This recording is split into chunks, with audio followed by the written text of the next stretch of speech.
Another tip when you're drafting and writing out your questions, avoid wasted words. And we've all heard them. Many of us heard them in law school. Many of us hear them from very talented lawyers. But they're wasted words. So an example is, you drank a Long Island iced tea. Isn't that true? Or isn't it true that you drank a Long Island iced tea? The isn't it true part, it's unnecessary. The question is, you drank a Long Island iced tea. It's also more powerful and more direct when you're not ending the phrase or starting the sentence with, isn't it correct or isn't it true? We're going to talk about primacy and recency in a few minutes, but the same principle applies. And that primacy and recency essentially means people remember best what they hear at the beginning and what they hear at the end. And so that also matters when you're structuring your sentences. And so people are listening to what you say at the beginning and end of a sentence. So don't waste that real estate. Don't waste that space with phrases like, isn't it true? But of course, just like everything in law, there is an exception. And the exception to this general principle is, if you're trying to make a particular point, or if you're setting up an impeachment, so you drank a Long Island iced tea, that sounds pretty strong, or the fact is you drank a Long Island iced tea. There is not wasted words, because now you know you're about to impeach this witness. You're signaling that there's something different about this question. So you're starting it differently. The fact is, or it is a fact that you drank a Long Island iced tea, and you're saying that while you're reaching for your grand jury transcript. Right?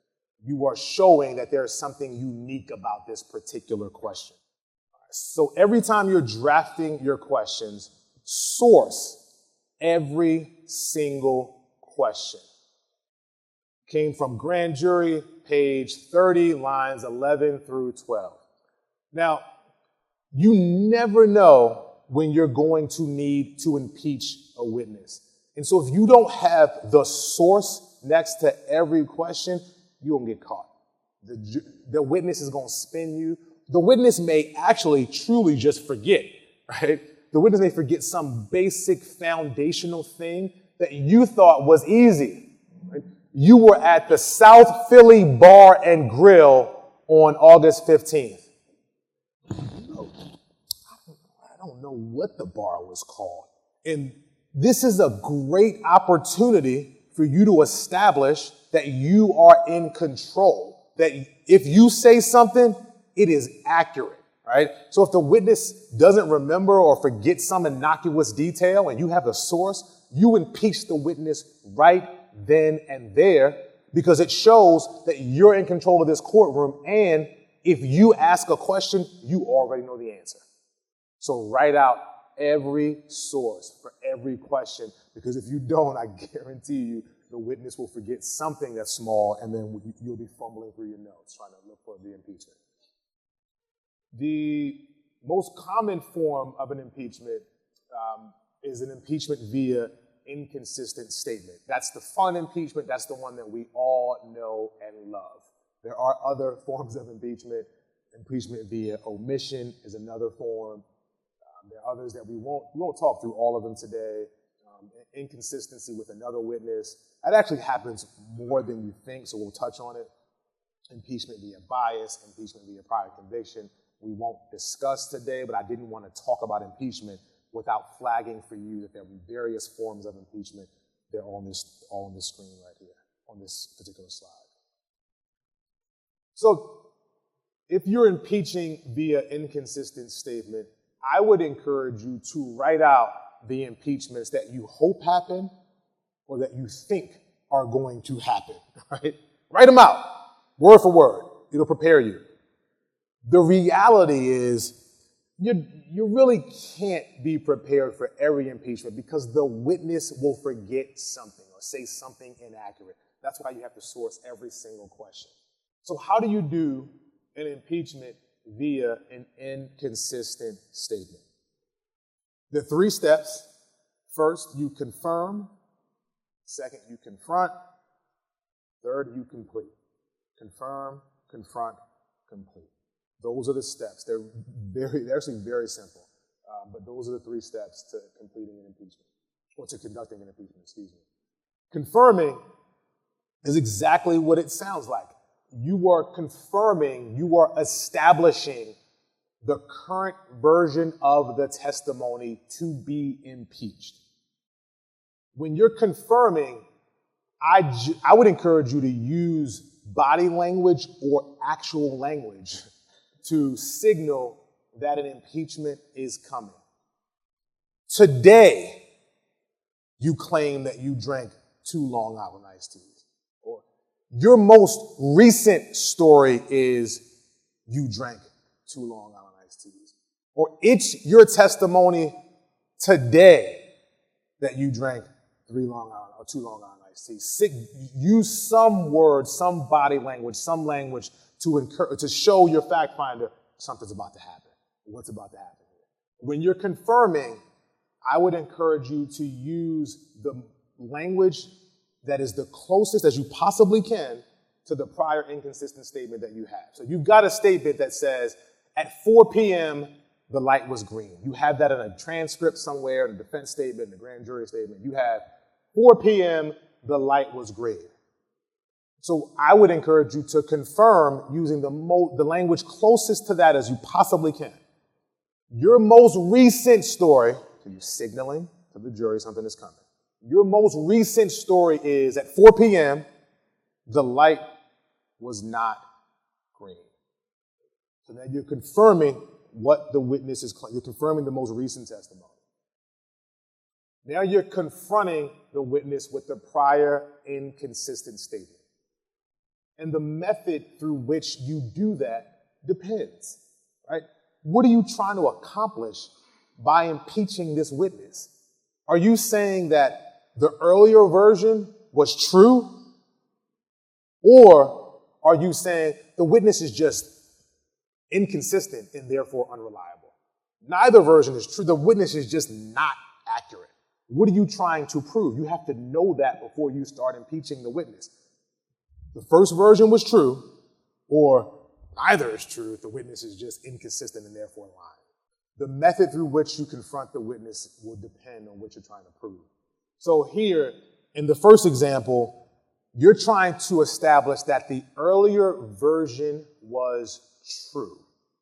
So here, I would encourage you to lay a foundation as to all the indicia of truth, right? Who was there when it happened? The prior statement happened closer in time than we are today in court. The prior statement was under oath, maybe it was signed. Build up everything that shows that prior statement was true. Now, all right, presumably you've done your prep and it's time to call in the ringer, right? Who does this? You go find that absolute, bludgeon in the corner office. Maybe it's Jason. I don't know. PDS was probably all ringers, You just go to the next person down the room and you bring them in and they just pound your witness. You're like, yes, now we're ready. No, I do not like this for a few different reasons. One, I think it bucks what I got some really good advice from a friend of mine, Deja Vishny, that you start preparing for cross the minute you start preparing direct. You should be pushing back on things that a witness is saying that you immediately recognize as potentially problematic. That should happen in the moment, okay? But more importantly, you don't need to, in order to help them get over this, you don't necessarily want to beat them into submission. It's like building muscle, you put some stress on it for sure, but you don't necessarily want to tear the muscles. And you don't want to create a trauma moment for this witness where they just don't even want to get on the stand. That's not helpful. So pushing back on them and allowing them to formulate those brain patterns and rewire and struggle with some of these things is what you need to do, and that's all you need to do. You obviously have to convince them that being truthful, even about things that might to them not sound that great, is actually part of what makes them believable. That's not always easy to do. You have to build trust in order to do that, but I think sharing examples from your own experience where a witness has done that is really, really effective.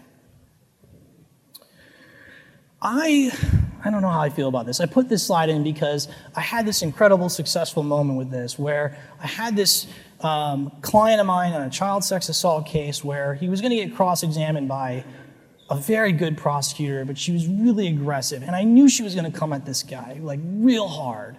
And so I told him, I said, look, just say ma'am after every question. And we practiced that over and over again. And as this was happening, I basically told him that because I wanted to give him something to hold on to, something he could sort of like, just think about. What ended up happening is the most amazing thing. She just kept coming at him. He kept saying, yes, ma'am. And all that you came away remembering was that this young man was so polite, And it's like, if that's all I get out of that, I'm okay with that. They came away with a really positive impression of him. So use at your own discretion, or maybe a different honorific is necessary. I don't know. Okay, so now we're going to get in the courtroom, and it's showtime, right? No, showtime happened before the courtroom, but there are some things we should think about and do in order to try to make this really about the witness, and also potentially some other ways to control the situation that go beyond just wording. So let's talk about those. The first is this. I think if I had to pick one piece of advice for giving a great direct and just remember one thing, I think it might be this. If you were to take a transcript of a direct examination and remove anything that was obviously courtroom testimony, like do you swear to tell the truth and nothing but the truth? If you couldn't tell whether this happened in a courtroom, that would be a great direct. That would be an amazing direct if you couldn't tell. Because you want to actually talk to the witness the way you might talk to them in the bar. Now, you don't want to use profanity, and you need to be, professional to some extent, but you got to get out of your own, lawyer way. You need to be a human being. If they say something funny that's unexpected, laugh at it. If they say something sad, react as though that's potentially sad. Respond to them in a human way. And sound curious. You know how many people walk in and do a direct examination and they sound like they just don't care what the answer is? If you don't care and you're asking the question, why should the jury care about it? The best direct examinations almost feel like this conversation is happening for the first time. So what this boils down to is ask curious questions in plain language. It's not that hard. Instead of saying, tell the jury how you got home, say, how did you get home? Instead of saying, state your occupation, what do you do for a living, Bill? And use inclusive language. Don't separate yourself from the jury. Tell the jury what you do for a living. No, be one with the jury. Blend in with them. Tell us. Use inclusive language like this. Tell us how you got home. Explain for us what you do for a living. It has this magical effect of making you and the jury in the room together, questioning the witness together, trying to find the truth together. Tee up the bad facts for them. By this I mean actually ask them in a way that sounds like you might yourself really want to know what this answer is going to be, right? Don't come in there and be wishy-washy on it, but prepare them for this. But when I ask a question about a bad fact, I ask it as though I'm kind of assuming that I'm not going to like the answer. So I might say, for example, I know my witness knows it's coming, but I might say, Why did you throw the gun out of the car window? I give it just a little bit of snap so that the jury thinks, oh, he's with us too, because we have the same, why did he throw that gun out the window? And don't pay 10 words to do the job of 2, okay? This is something we all do as lawyers. Jason talked about this.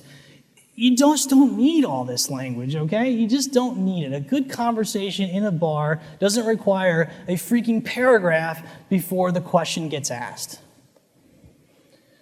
And avoid multiple choice questions. Now, in normal conversation, watch yourself, you do this, I guarantee it, you always try to answer your own question. I don't know why we do that. I think it's because we want to prove we're smart and we can get into the mind of the other person. But in direct examination, this is very pernicious because what we're doing is we know the answer we want, And we're worried that if we just ask the question, they're not gonna respond to it the way we want. That's partially due to lack of preparation, but you shouldn't do it. So for example, why did you go back to the house? Were you concerned for your daughter or just curious? You added the extra stuff. You could have just said, why did you go back to the house? Now, if you haven't had as much time to prepare, and as a state public defender, my sympathies are with you. It's not always the easiest to get that, room for 5 hours and break down a witness, but you can use headlines to do the exact same things. I love headlines. I think headlines are one of the most misunderutilized tools we have as trial advocates. The headline can orient the jury and the witness to where this is going. So an example would be, with the last question we just saw, instead of saying the way you did, where you followed it up with multiple choice, you say, I want to ask you about your concern for your daughter. Why did you go back into the house? Now the witness knows what the purpose of the question is, what my motivation for asking it is, and they're going to react and respond accordingly. And I'll say this too. I should have mentioned this earlier. When you're preparing a witness, giving them your motivation for what you're actually looking for and why the question matters is really helpful for getting great and productive answers. So then, if that doesn't work, there are different ways that you can ask questions. And there are 3 different techniques. There are only 2 on the screen right now because the third one wouldn't fit, but it's going to be on the next one. So you want to be purposeful in the way that you ask your questions. The first type of technique you can use is the ask, repeat, repeat. Or some people say ask, ask, repeat. Either way it goes, what you're doing is that you ask your question. You get your non-responsive answer. So then you use some of the techniques that we've already talked about. You look them dead in the eye. You slow down your speech. And you ask the question again. And you still get the non-responsive answer. So now you got to take them back to preschool and teach them a little bit. So now you move in a little closer and you just repeat the question. And so now they're just like, she's not going to give up on this question. Maybe I should go ahead and answer it. It's a soft way of just kind of, teaching them how to answer your questions, or that you're playing no games, basically. Then there is the ask, repeat, reverse. And so again, you ask the question, you repeat the question, and then you reverse the question. So an easy example of that is the car is blue. Like, how many times do we ever hear that example? Always. The car is blue. And they're just like, well, I had sunglasses on, and I really couldn't see because the tint of the glasses really distorted the color of the car. So I'm trying to think, and so they're just rambling on and on. And then so you come from around, you get closer, you stare at them, you're like, the car was blue. And then again, they give you that bullshit-ass answer that they were giving to you before and everything. And then you're like, the car was not blue? And they were like, no, the car was blue. Okay, well, why do I have to ask you 3 times? Like, I just want to know if the car was blue. That is such a simple question. But so that's the way that you could get them, because they don't want to end up lying, because chances are they've already testified to it, so why are we playing these games?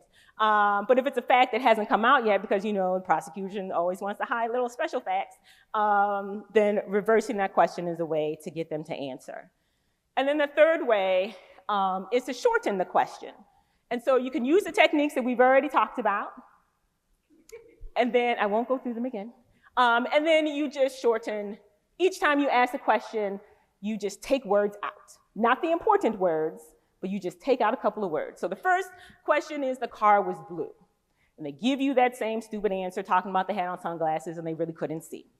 Then car, blue. So now I'm talking about the car and I'm talking about the color. And then you're just like, blue. And then hopefully they're just like, yeah, okay, I want to go home. Like, why are we doing this? So those are 3 different techniques that you could use when you're asking questions and people don't want to respond appropriately. And then so another thing, I do this in my own personal life when I'm just like, what are we talking about? Using titles when you are addressing a witness. So most times when you use a title, you're being respectful. Like sir, ma'am, detective, officer, doctor, all these good things. But sometimes if you use it and you vary your tone a little bit, it's not so respectful, especially when they say something stupid. And you're just like, ma'am. You know, and you use your face. I love to use my whole body when I'm in trial to get people to like really feel, to get the jury to really feel what I'm feeling and understand like that was foolishness. And so you can just be like, officer, you know, throw your hands up, officer. And then so the officer knows, okay, let me stop playing these games. I love to play games. So typically when you're addressing someone using a title, it's showing them respect, but if you just change it up a little bit, it's just showing like, we can't play these games. And so again, that's just a really subtle tool that you could use in order to try to control or regain control of your witness. And then so we're gonna move over to the aggressive techniques. And so they're still running. They're still running. You know, they don't understand that I get up every day and I work out, so I'm gonna run right along with you. This is a sport, I get it, fine. So they wanna run, and so now you may have to do or be a little aggressive with your techniques. And again, this is the place where I live. I love this place. So let's keep going. I'm gonna stop talking about what I love. So sometimes the witness is giving you an answer and you just interrupt them because it's foolishness. And so I was wearing sunglasses and I really couldn't see. The sun was in my eyes. Sir, and you just stop them in their tracks. Sometimes you may draw an objection where the state's like, Judge, let the witness finish answering their question. Fine, that's okay, but now, like, when you interrupted, now the jury's looking at you, and they're wondering, like, why did she interrupt him? Maybe I should pay more attention. I keep hitting this mic. Maybe I should pay more attention. And again, during cross-examination, the focus is on you. And really and truly, throughout the entire trial, I like to have the focus on me, so I'm just, you know, that's how I roll. So interrupt the witness during their answer is one aggressive technique. You may not be comfortable doing that because your parents have taught you better. You do not interrupt people when they're speaking. But in this situation, they will forgive you. Don't worry. Then there is the hand. And so the hand is a very effective tool. I actually used the hand this morning. Was I in trial this morning? No. But my dog loves ice. And when I was making my smoothie this morning, he heard me hit the ice button and he came running into the kitchen. And he already knows I don't really like him in the kitchen when I'm cooking or doing things of that nature. So I just stuck my hand out and I said no. Because if I just say no to him, he'll just keep coming. But if I say no with a firm hand, then he stops. And that is a dog. Imagine what it will do with a person. So we all know this is a universal sign of stop. Doesn't matter what language you speak, everybody knows you need to pause. And so if you're saying something silly and I just put my hands up and I say, sir, and it's a strong hand. It's not a scary hand. It's not a hand down by your waist or anything like, I don't really know if I can pull this off. You absolutely can pull this off. I'm doing it now. It's second nature. Just pause. It's not a high five. This is too high. It's like you're asking a question. You want permission. Can I speak now? No. Pause. That's it. 9 times out of 10, that witness is going to stop talking. And then you ask your question again. And like I said, the other techniques can be used in conjunction with the hand. I really like the hand because you don't have to move with it. You just